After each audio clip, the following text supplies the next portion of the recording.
Hey everyone, thanks for coming to our panel today. We're going to be talking about digital ownership. My name's Nich, I'm with 1KX, we're an early stage fund, and I'm on the investment side, focused on all things UX, infrastructure, wallet infrastructure. And yeah, really excited to have our panelists today all the way from all over the world, from consumer applications to hardware wallets to developer infrastructure. So I think we can start by going around and take a few minutes to introduce yourselves, but also talk a little bit about what digital ownership means to you and how that translates into your work for your respective projects.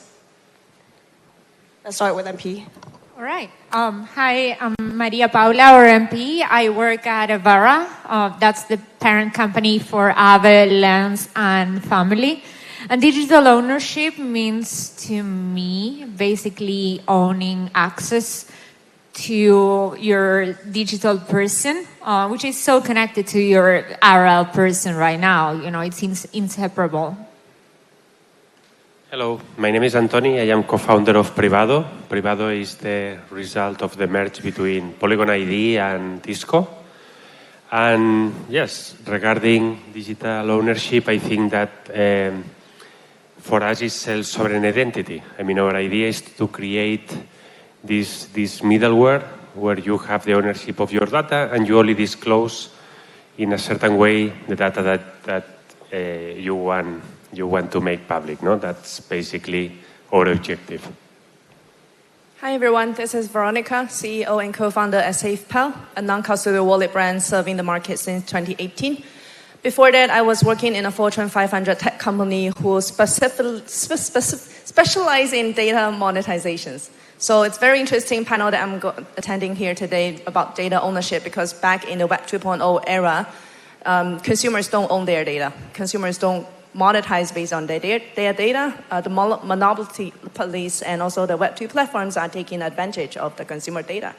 Where we are very strong advocates of data ownership since 2018. And till now, we've been serving close to 18 million users global-wide, supporting cross-chains, and also have a full span of hardware wallet, mobile wallet, and browser extension. Thanks. Hey, my name's Derek. I'm the CTO here at Reown. And yeah, two takes on digital ownership. One is, before I was at Reown, I was at Venmo, PayPal subsidiary, one of the biggest fintechs.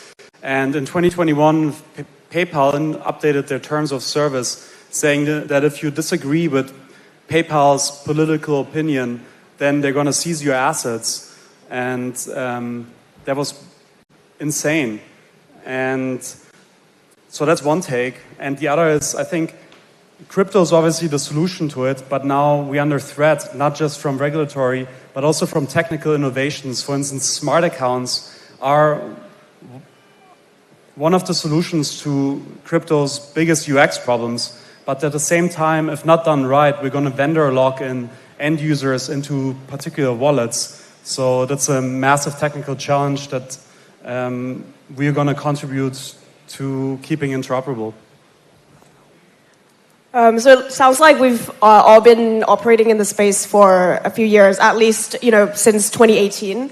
So let's take it back 5 or 6 years. How far do you think we've come in Web3 when it comes to realizing this vision? Do you think we're making good progress towards that in terms of how people are discovering and onboarding onto crypto today? And what are the sort of adoption patterns do you think we need to be wary about when it comes to things like vendor lock-in? Well, I mean, like 5 or 6 years ago, it took me about 2-3 hours to work any kind of dApp. That considering that I was just dog fooding and just doing it to give feedback and be nice. With developers, I wasn't doing it for anything particularly useful for myself because apps weren't there.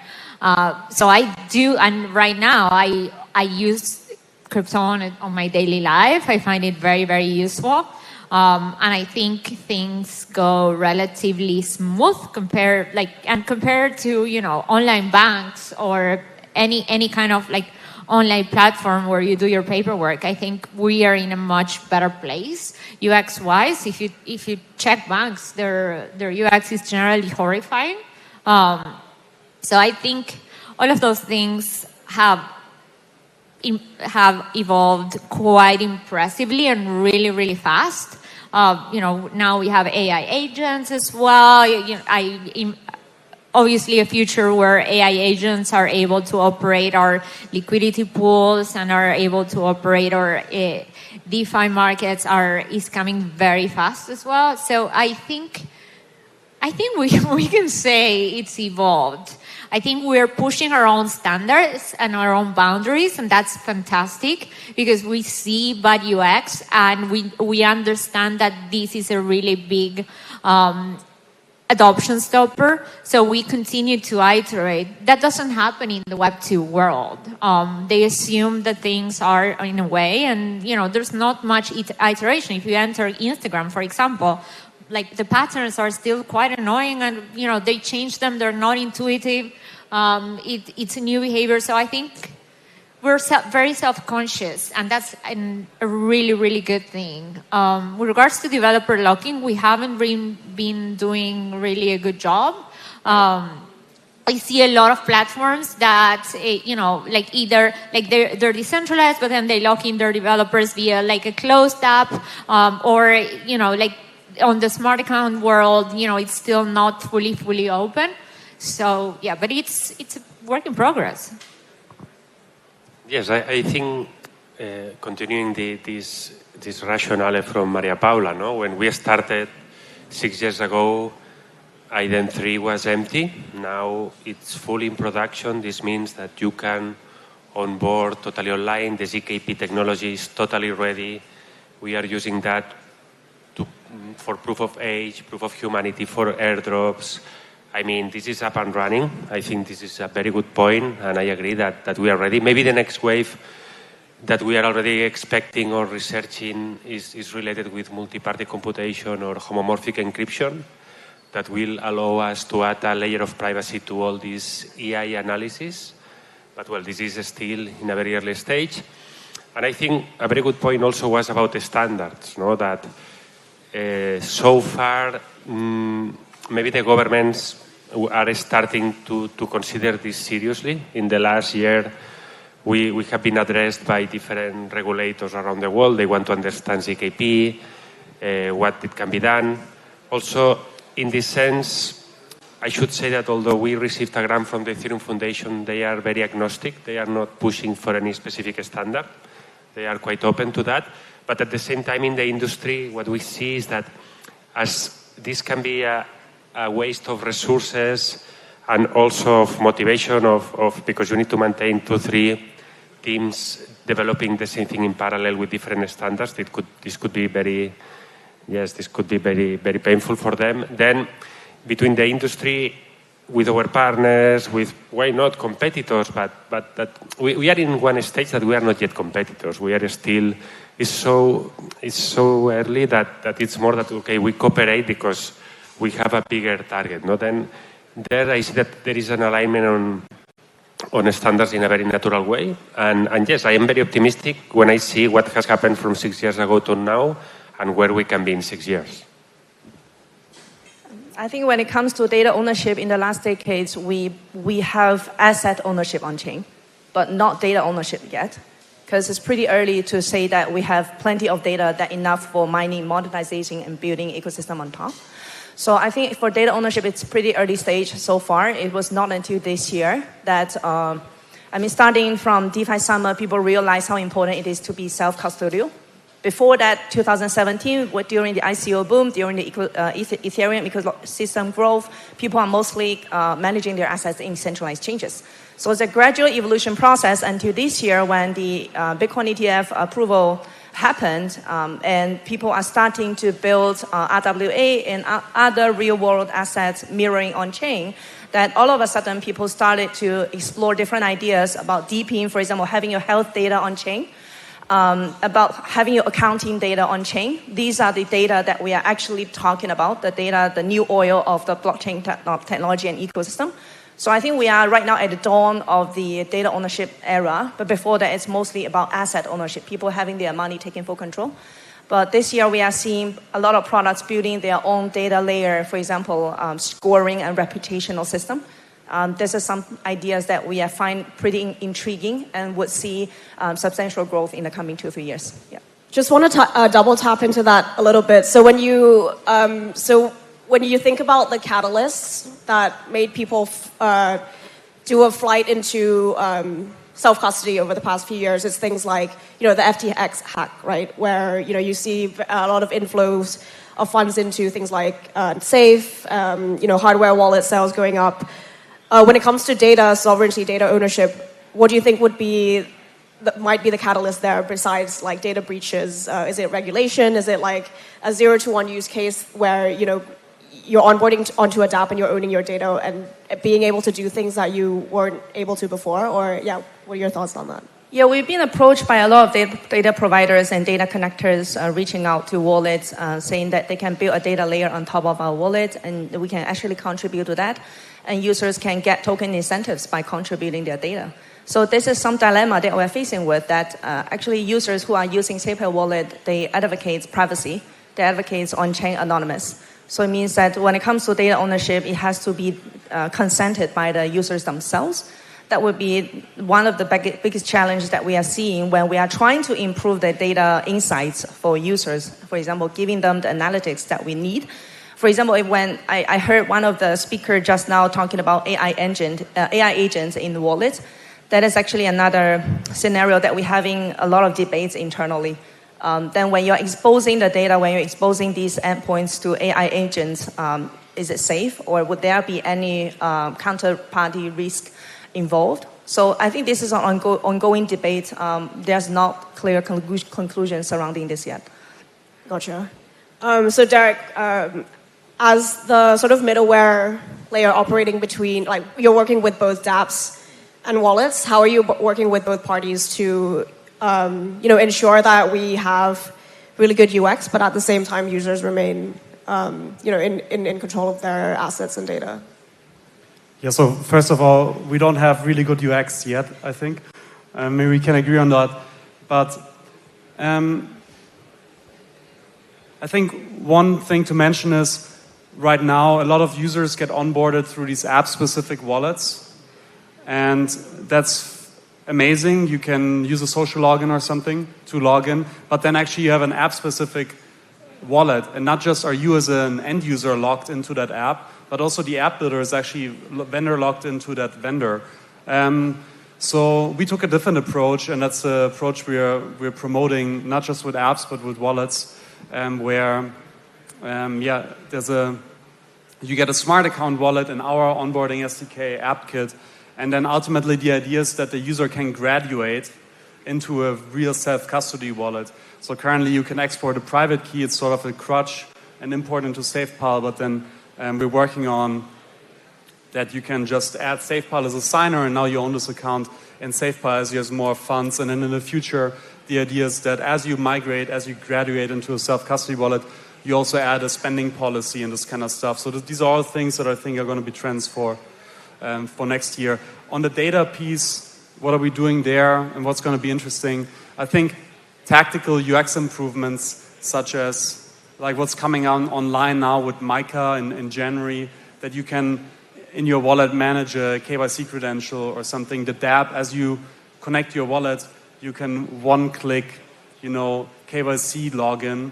So those are standards that, for this KYC example, there's no standard yet, but those are standards that we're exploring. And then, we work with the apps and the wallets. SafePal is always very eager to team up, so love what Veronica and team are doing. But those are some of the things. So specify a standard, get apps and wallets to agree, and then remove clicks in their experience. So for the KYC example, for instance, that not every time you check out in crypto, you have to do a thumbs up Face ID, but you did that once in SafePal wallet, and then the app just requests it. And if you don't have the credential, SafePal wallet would make you do the KYC, and then you can connect. Awesome. So from Avara's perspective, for your family of products, so you have a a consumer wallet with family, is that right? And then Aave itself. And you also have ConnectKit as well. Yeah, and Lens. Yeah, and what do you think are the bottlenecks that you have to sort of overcome in the ecosystem right now to get to the UX that we probably want? So obviously, when we're thinking of onboarding people, everyone here has pinpointed, some abstract ways to approach that. I think we have to take a step back and understand why people actually migrate. It's not because there's incentives. It's not because there's great UX. It's mostly because of anger. So if you come to think about blockchain, about Bitcoin, and you come to think of the Occupy Wall Street movement, where it all started. If you come to think about the migratory waves from Twitter to Blue Sky or to decentralized social, it's because Twitter is letting people down as well. When markets crash, when apps let you down, when we discover that Facebook is mining our data, those are the moments when we start migrating. And of course, there's UX challenges on all of those things. But I think that when there's anger and there's conviction, then the user tries to overcome all of those. It's very nice, though, and it's absolutely necessary that we think of incentives, we think of UX, because that way we are already being better than our predecessors. And the way that we are approaching everything in Avara is from this humanistic perspective, understanding why people do what they do, understanding why people need access to loans, for example, and on the other perspective, understanding what would it mean to have a fully digital and decentralized financial landscape, where DeFi is the backbone of all finance, and finance just tends to plug into DeFi for particular purposes. And then, of course, we do have a team of some of the best designers in the industry. Some of them have really good reputations. So we try to take an approach that already deeply understands the user, but also tries to introduce critical but invisible UX transformations in all of the apps. So I've been an Aave user, and I work there. But I've been an Aave user before I was working there. And for Aave V1, I had no idea what I was doing, and I'm a crypto native. I have no idea what I was doing. I was looking up things, and then I stopped using it for one reason for another, because I believe that other apps provided me with better UX. For example, DeFi Saver was a fantastic way for me to use all of the apps across the board. And then this year I started going into Aave again, and then I understood, magically I deposit any asset, and that becomes part of like a unified liquidity position. And those are the things that click. When the apps become so magical that you don't think about things, but things make your life better. And that's what we're trying to do with every app. Awesome. So from Privado's perspective, I'm curious, for the enterprises and the businesses that are adopting Privado's identity SDKs, what are their motivations for going with decentralized identity stack as opposed to sticking to the status quo? Yes, I think that what we see is that, obviously Web3 are the first adopters, no? Especially gaming, DeFi, as I explained. But it's also true that what they see, here we have two things. Enterprise, they see that they cannot be left behind, and a very clear use case could be, for example, banks with KYC.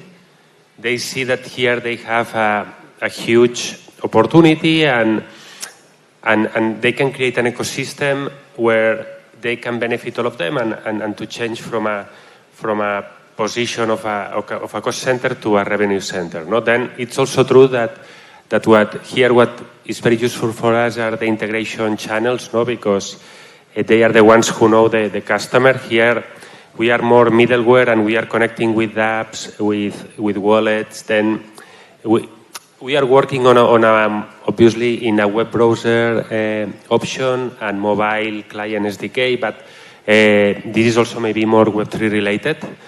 And this is one part. They are trying to present something to the final user that it's mainstream, where the user doesn't know that there is blockchain behind. Okay. And the other aspect that I think is very important is governments. And governments, the reason why is because they understand the economy, the technology. They would be the biggest issuers in the world for obvious reasons, but also the danger that they have is that they can be discontinued in the sense that you will book your hotel with your Google account. No? Then this is one danger that they know that they are facing, and also they are trying to be or to readapt some UX that they already have with the layer of blockchain behind. Okay, then these are, I think that the idea for all of them is to keep as much as they can as they are today, but with this layer of blockchain below. Gotcha. What about from the hardware wallet perspective? What are you seeing in terms of adoption as you're launching new products and services? What are the motivations of the people who are buying these hardware wallets as you see time goes on? Yeah, currently we are seeing 3 types of users using our product. First type of user would be holders, people who are holding Bitcoin, they put it as like a new asset category for long-term investment in holding. These are the initial group of people that we acquired back in 2019 when we opened up the sales for our first hardware wallet. And then during 2020, when the DeFi summer came along, we have our mobile app, also have a mobile wallet inside. And then we welcome the second category of users coming in, which are very active DeFi miners and DeFi yielding assets users. So these people want to capture the growth of the blockchain ecosystem and also the on-chain asset category. Well, this year, along with the Bitcoin approval happened, we are seeing a group wave of new users joining in with very bare minimum know-how and knowledge about blockchain technology. These people were very curious. They want to explore the potential of crypto. They have seen the promise made by Bitcoin, made by the cryptocurrencies. They want to explore it as a new potential asset category for them to capture the growth, especially when we are under the huge uncertainty of the global financial system. And also this year, as the regulation comes along, we are seeing a wider adoption of stablecoins, which is also great because it's bridging the reality world and the crypto utilities. And like we just read the news today, Tether actually made the first oil large sum order, which is one of the biggest application of stablecoins in history. So we are going to see this as the first, but definitely not the last. So it's the penetration rate is definitely higher and higher. For example, 2 weeks ago, Binance announced that they have reached 233 million users registered, which is a milestone number, because if we add on with Coinbase, with a lot of other centralized exchanges, with wallets altogether, we're probably looking at about 400 to 500 million users, compared to 4 billion internet users. That is about 10% penetration rate. So we have gone quite a long way. I still remember the data is roughly about 1 or 2% 6 years ago. So we have actually made a long way. It's pretty encouraging. Yeah. Nice. Yeah, we've seen centralized exchanges being the best top of funnel so far for people going into Web3, and the percentage of people who actually funnel from centralized exchanges to self-custody wallets is actually a very small percentage. So with things like embedded wallets, account abstraction, there's a lot more room for that to grow, right? So we only have 2 minutes left. One last sort of quick fire question for everyone on the panel is, what do you think has been the biggest win for digital ownership this past year? It could be within your products, it could be within the ecosystem itself. I would say RWAs.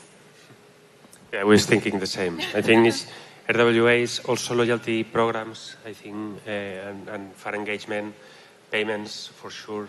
Yeah, this one.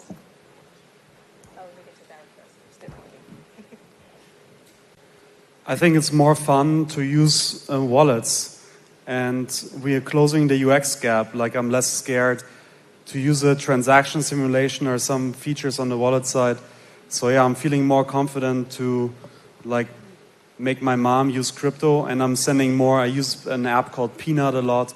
I'm onboarding more and more taxi drivers and whatnot onto crypto because I feel confident making them use crypto. So yeah, I think UX has come a long way, so I'll pick that.